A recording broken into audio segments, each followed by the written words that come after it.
Facial nerve lesions. अच्छा, इसमें basically आपको जो मैं चीज़ें पढ़ाऊँगा, एक होती है इसकी अपर मोटर न्यूरॉन लीजन, एक होती है लोअर मोटर न्यूरॉन लीजन, ठीक है।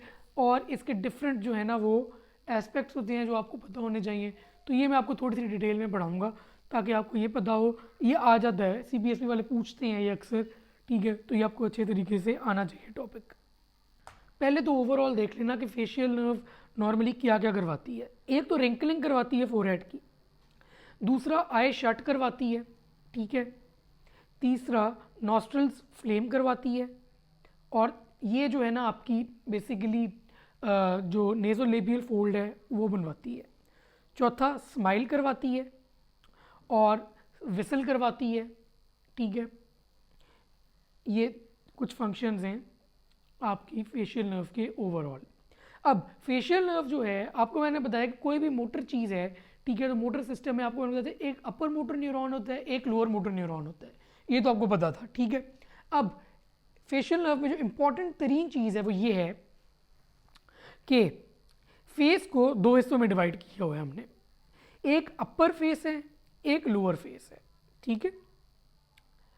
अच्छा, अगली चीज़ जो आपको पता होनी चाहिए वो क्या है। अब जो कि अपर फेस है, ठीक है, वो सप्लाई हो रहा होता है दोनों साइडों से, ठीक है। दोनों साइडों से अपर फेस सप्लाई हो रहा है, राइट भी और लेफ्ट भी। जो लोअर फेस है, ठीक है, जो लोअर डिवीजन ऑफ फेस है वो सप्लाई हो रही होती है सिर्फ और सिर्फ कॉन्ट्रालैटरल साइड से, ये आप देख सकते हैं, ठीक है। तो इसको अगर आपने एक टिप याद रखनी है तो आप ये याद रख सकते हैं कि अपर मोटर न्यूरॉन लीजन अगर होती है ना, ये देखें अपर मोटर न्यूरॉन लीजन हुई है,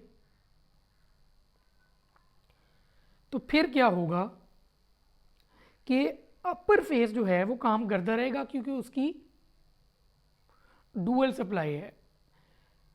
सिर्फ और सिर्फ लोअर फेस जाएगा, सिर्फ और सिर्फ लोअर फेस जाएगा तो क्या होगा कि आपका drooping of angle of mouth हो जाएगा, नेजोलेबियल फोल्ड चली जाएगी कॉन्ट्रालैटरल साइड की, ठीक है। दूसरी साइड ही है ना, कॉन्ट्रालैटरल साइड की नेजोलेबियल फोल्ड चली गई, ड्रूपिंग ऑफ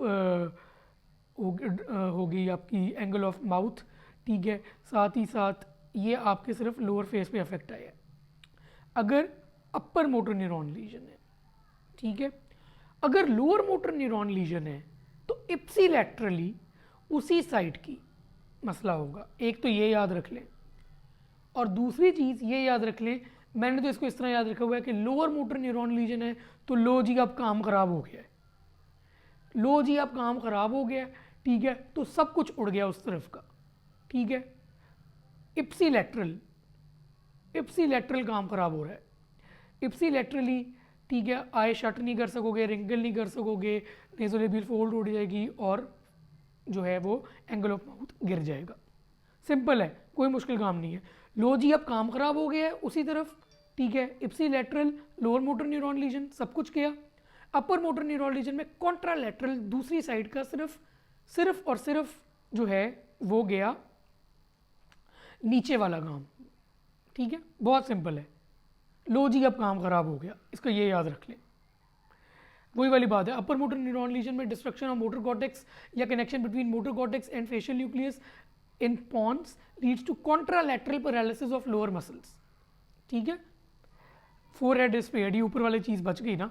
और लोअर मोटर न्यूरॉन लीजन में डिस्ट्रक्शन ऑफ फेशियल न्यूक्लियस और cranial nerve 7 anywhere along its course leads to ipsilateral, ipsilateral उसी साइड पे paralysis of upper and lower, लो जी अब काम खराब हो गया हर तरफ, फेशियल एक्सप्रेशन, ठीक है। हाइपरएकुसिस सोसाइटी बात फिर होगी, नर्व टू स्टिपिडियस जो है वो है ही फेशियल नर्व का पार्ट, ठीक है। बाकी इंपॉर्टेंट ये है कि इडियोपैथिक हो अगर फेशियल नर्व पाल्सी तो वो बेल्स पाल्सी कह देते हैं, ठीक है। बाकी लाइम डिजीज इसका एक बहुत मेजर कॉज है, हर्पीज सिम्प्लेक्स कॉज है, हर्पीज जूस्टर कॉज है, सार्कोइडोसिस कॉज है, ट्यूमर हो सकता है या डायबिटीज मेलाइटिस है, ठीक है।